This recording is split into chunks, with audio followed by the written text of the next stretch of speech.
আজকে new market গেছি আর কয়েকটা স্টিলের বাসন কিনে এনেছি। দেখো দেখে ভালো লাগে, একটা বাটি, তারপরে একটা এই যে কিনে এনেছি। কত দরকার আরে একটা গ্লাস, তারপরে একটা দুটো কাঁটা চামচ। হাঁড়িটা কি সুন্দর হয়েছে, ওঠো দেখা। ওঠো ওঠো, দাঁড়া আমি এখন উঠবো না।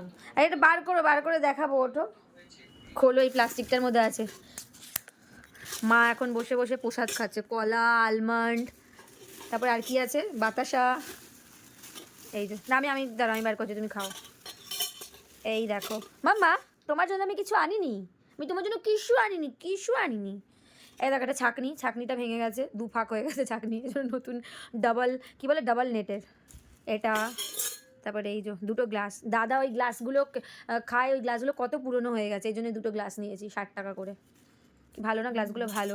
আর এই যে বাটিটা খুব সুন্দর হয়েছে, ডিজাইনটা খুব সুন্দর আছে না? হ্যাঁ। আর এই যে দুটো কাঁটা চামচ এনেছি, কাঁটা চামচ নেই। আর এই হাঁড়িটা সবচেয়ে সুন্দর হয়েছে আমার জন্য, বলে তো ইন্ডাকশন ওভেনও বসবে।